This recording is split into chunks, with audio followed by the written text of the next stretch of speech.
Hello and welcome back. I'm Barbara O'Neill and today we're exploring the benefits of Celtic salt. You might be wondering why this particular salt is worth your attention. Unlike regular table salt, Celtic salt is harvested from coastal regions in France using traditional methods, ensuring it retains its natural minerals and trace elements. Celtic salt can help balance electrolytes, support proper nerve function, and even aid in digestion. In this lecture, we'll dive into the unique properties of Celtic salt, how it compares to other types of salt, and practical ways to incorporate it into your diet for optimal health. Stay tuned as we uncover the science behind Celtic salt and discover how this natural mineral source can enhance your well-being. Water is the second most vital element needed for life. In fact, where there's no water, you don't usually get people living, do you? I always say to people, how much water do you drink? And these are some of the answers. I don't like water. If I drink water, my feet swell.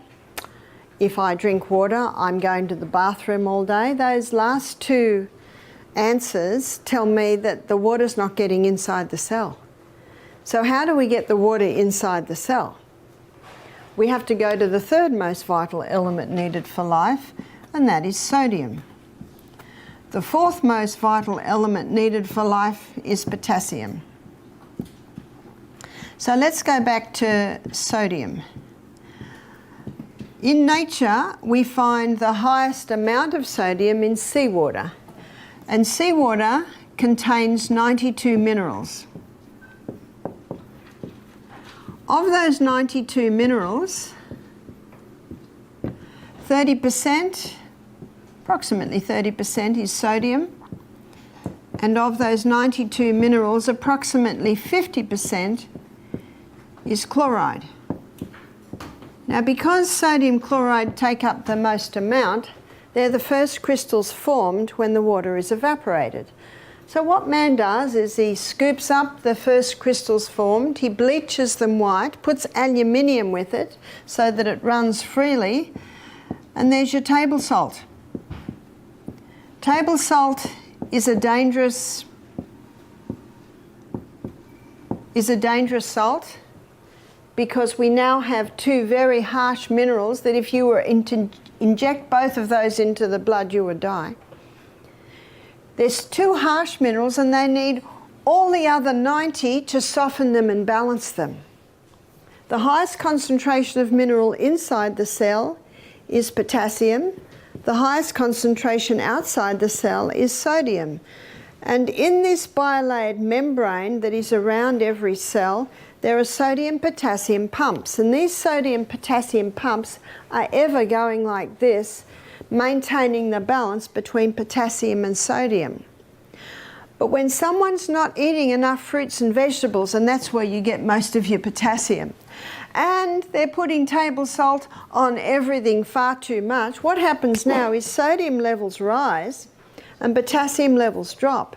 There is a small amount of sodium in the cell, but when this happens, you see osmosis and diffusion happens when the highest concentration merges into the lowest. So now sodium levels inside the cell are rising, which they should not, and the cell swells. What's that called? High blood pressure. The doctor is right. Table salt will contribute to high blood pressure. There's a French doctor named Dr. Lelangre, and he's written a whole book on salt. He said, when people come to me with high blood pressure, I put them on Celtic salt. Why does he put them on Celtic salt? Because Celtic salt contains 82 minerals. It's a hand-harvested sea salt. So the minerals are in the Celtic salt in their balanced form. What about Himalayan salt? In many places, Himalayan salt is a lot easy to get. There's about 75 minerals. So it's pretty good. But I prefer the Celtic salt. And one reason is that the Celtic salt has 3 magnesiums. It contains magnesium chloride and magnesium bromide and magnesium sulfate.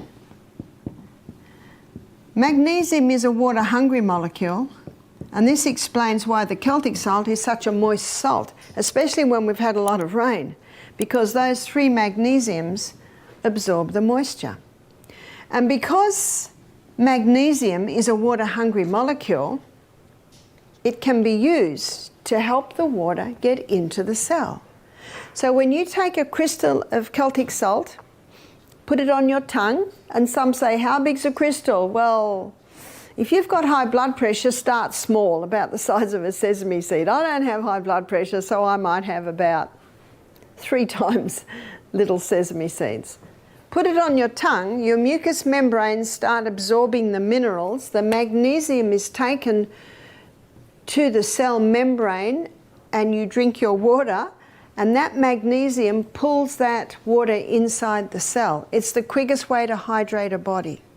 The only time excess water drinking can be dangerous is if people drink too much at once and don't have the minerals that are in the Celtic salt to pull that water inside the cell.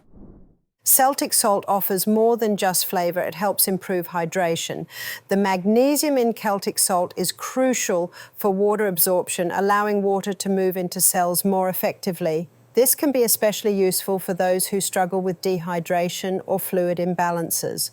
Besides enhancing hydration, Celtic salt supports overall electrolyte balance. Electrolytes are essential for nerve function and muscle health, so maintaining their balance can help reduce issues like muscle cramps and support better cardiovascular health. Lining our gastrointestinal tract are villi. And on the villi is a receptor site, and that receptor site is to take the glucose through and into the blood. So on this villi we've got a blood capillaries that go all the way through. Now in that receptor site is a carrier, and this carrier is designed to take the glucose through to the blood. But the carrier will not accept the glucose unless it comes with a molecule of sodium. I read this in my anatomy and physiology book. In the anatomy and physiology book, I memorised the sentence so I could give it to you from the horse's mouth.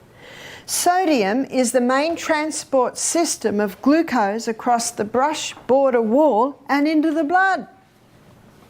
And yet what are we told? Don't eat salt. Well, I agree with the table salt because it causes this imbalance of minerals in and out of the cell, absolutely. And did you know that sodium chloride is so strong it can kill the taste buds? Have you seen people that eat table salt? They put it on everything and they put it on before they've even tasted it. Well, no wonder, their taste buds are dying. Whereas Celtic salt, with all of its minerals, it enhances the flavour of the food. Now the red lentils we had this morning, a few people have said, what's in this? I've even served it at my house at breakfast and people have said, is there chicken in this? And I know why they say that, it's because it's so flavoursome.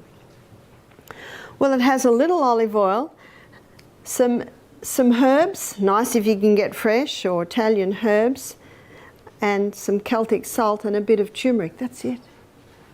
I rinse it very well, it must be rinsed well first. And I do that just before it's fully cooked. Celtic salt, often harvested from the sea, is rich in minerals and trace elements that are beneficial for health. Unlike refined table salt, which is stripped of its natural minerals and often treated with anti-caking agents, Celtic salt retains a broad spectrum of essential minerals. These include magnesium, potassium and calcium, which can support various bodily functions, including nerve and muscle function and maintaining fluid balance. When it comes to cooking, Celtic salt not only enhances flavour, but also adds a depth that refined salt can't match. Its complex mineral content can bring out the natural flavours in foods, making dishes more satisfying and flavourful. It's particularly effective in seasoning vegetables, grains and meats, as it complements their inherent tastes rather than masking them. Using Celtic salt can also be a healthier choice. It helps in maintaining proper electrolyte balance and can reduce the risk of high blood pressure when used in moderation. In addition to its culinary benefits, its mineral-rich composition supports overall well-being, contributing to a more balanced diet. So there are two main types of cells in the bone. There's osteoblast. An osteoblast, osteo means bone and blast means new cell. So progesterone stimulates osteoblast cells. Estrogen stimulates osteoclast cells. So osteoclast cells are the cells that take away the old bone. So can you see that if someone's got high estrogen and low progesterone, the high estrogen is taking away too much bone, and the lack of progesterone, there's not enough new bone growing. So everyone with osteoporosis should be on the Anna's wild yam cream to boost their progesterone, which stimulates the osteoclast cells. So many ladies who were on the pill when they were in their teens, 20 years, now they're in their 50s, 60s, and they have osteoporosis. I met a 92-year-old lady who was on the Anna's wild yam cream for her osteoporosis. And I've got some shocking news for you. Bones aren't made of calcium. So the worst thing you can do for bones is take calcium supplements. And how many people spend a fortune on calcium supplements? So what are bones made of? Bones are made of 12 main minerals and 64 trace. So what are these main minerals? Boron and calcium and chromium and iron and silica and selenium and sulfur and potassium, phosphorus, magnesium and manganese and zinc.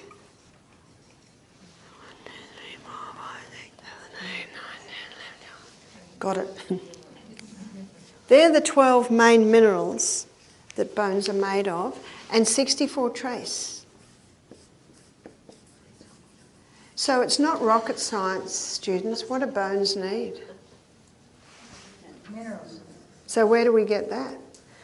In his book, The Calcium Lie, very interesting book, The Calcium Lie, by Dr. Robert Thompson, he states that the clearest indicator of a creator God is seawater.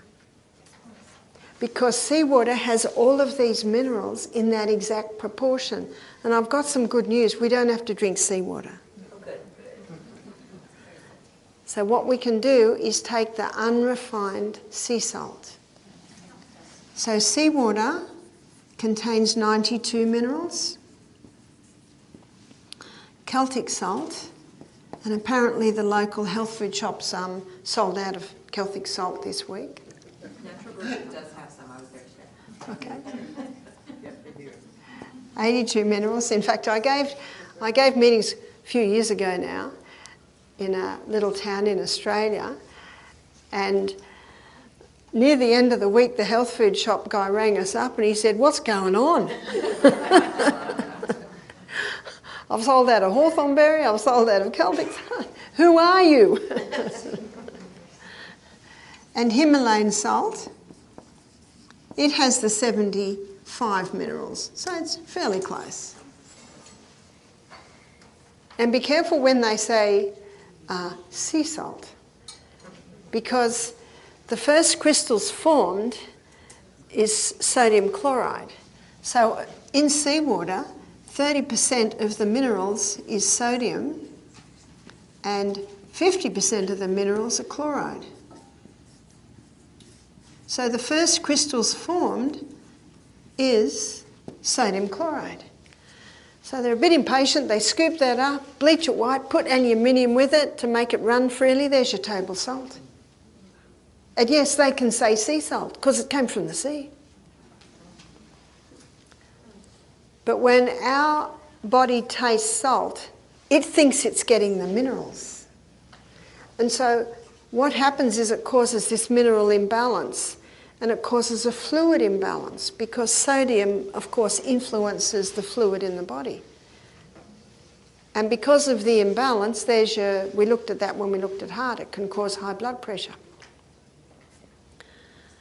So that's one place we can get the minerals.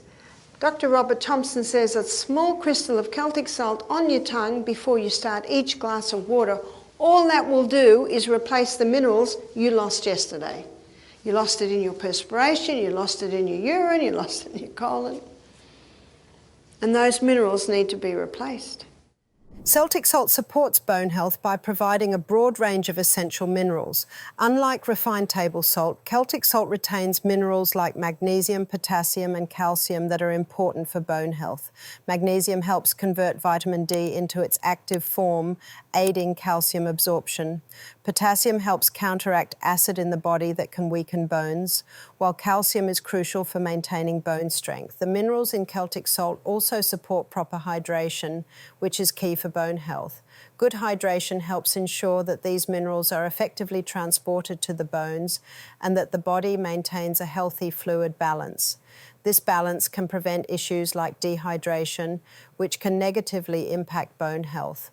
By incorporating Celtic salt into your diet, you get these vital minerals in a natural form. This can help support your bone health and overall well-being, making it a valuable addition to a balanced diet. Believe it or not, the swelling in the legs means that your kidneys are what balance the sodium and the water levels in your body. So it's an indication that the kidneys aren't very happy. So what you can do is you can increase your water intake and salt intake. One lady said, "More water, but look, I've got too much now." Now, when the legs swell, do you know what that means? The water's not getting inside the cell, it's on the outside of the cell. And our cell has a bilayered membrane around it. And water cannot get in unless magnesium is there. Magnesium will pull the water inside the cell. And that's why a crystal of whole salt on your tongue before every glass of water, it gets the water into the cells, the quickest way to hydrate a body. Now, we do lose 2 litres, sometimes 2.5 litres a day. 2 litres must be replaced. And the best way for someone to take that, especially someone with swollen legs, is to sip it. That means that if they're swollen legs, their kidneys are struggling a little bit. So the water must be just sipped. A mouthful here, 5 minutes later, another couple of mouthfuls. And at the beginning of every glass, have that crystal of Celtic salt, and that will get the water inside the cell. Swollen legs or edema can be uncomfortable and are often a sign that your body is retaining excess fluid. One way to manage this is by using Celtic salt, which is known for its high mineral content. Unlike regular table salt, Celtic salt is less processed and retains important trace minerals that can help balance electrolytes and support fluid management. To use this remedy, dissolve a small amount of Celtic salt in your water. It's best to sip the water gradually rather than drinking it all at once. This approach helps your kidneys process the fluid more effectively, reducing the risk of further swelling. Drink a mouthful of water, wait about 5 minutes, and then have another sip.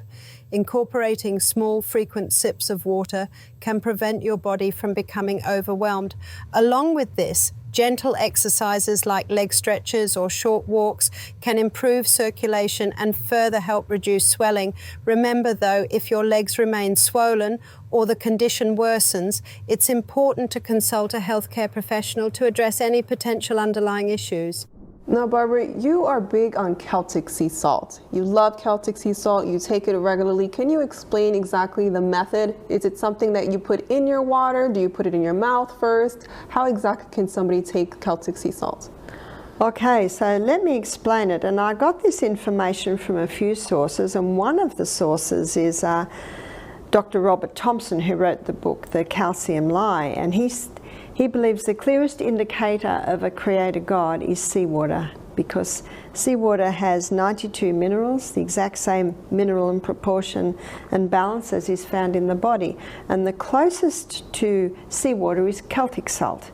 Celtic salt has 82 minerals. And Dr. Robert Thompson says, If you put a little crystal of Celtic salt on your tongue before every glass of water, he says all you're doing is replacing the minerals you lost yesterday in your urine, in your perspiration, in your bowel movements. So how big is the crystal of Celtic salt? Probably about the size of a sesame seed. If someone's not used to salt, I think I'd advise even less than that to get their body used to it. Celtic salt is a very wet salt because it has 3 magnesiums, and magnesium is a water-hungry molecule. So when you put that crystal on your tongue and then drink your water, the mucous membranes in your mouth absorb those minerals, take it to the cell, you drink your water, and that water-hungry molecule, magnesium, actually pulls that water inside the cell. So it is far better to put it on your tongue and then drink it rather than put it in your water. Because of the 3 magnesiums in the water, it dissolves into the water, so you don't quite get the same effect. So would you let the salt completely dissolve and then drink water? Not necessarily. I usually put it in my mouth, have a bit of a crunch, then drink my water. By then, you know, some of the minerals have absorbed. So would there be any benefit to cooking with Celtic sea salt? I always cook with Celtic sea salt, but I never put my Celtic salt in till the end. Yes, it has 92 minerals, and cooking does not kill minerals. So you could put it halfway through, but it is my habit to put it in near the end. Now you mentioned about seawater and having the minerals, but what about kelp and seaweed and those types of things? The kelp and the seaweed, I guess my concern is the state of the seas today, and we've got the Chernobyl and the Japanese disaster especially that happened near the seas, and there is so much waste dumped into the seas today. I'm hesitant with the seaweeds. And then the question is, well, what about the seawater? Well, with the seawater, those waves, the pounding of the waves is constantly purifying the water, and a lot of heavy metals and chemicals sink to the bottom of the sea, and that's where the seaweeds can take it up. That's also why I say to people that like fish, I say, be cautious of your crabs and your oysters and your prawns, because they're taking up that from the bottom of the sea. Thank you for joining me today to explore the benefits of Celtic salt. I hope you found this information helpful and are inspired to incorporate this mineral-rich salt into your diet. If you enjoyed this video, please give it a thumbs up and subscribe to my channel for more health tips and insights. Feel free to leave any questions or comments below. I love hearing from you, and I'm here to help. Until next time, take care of your health and well-being.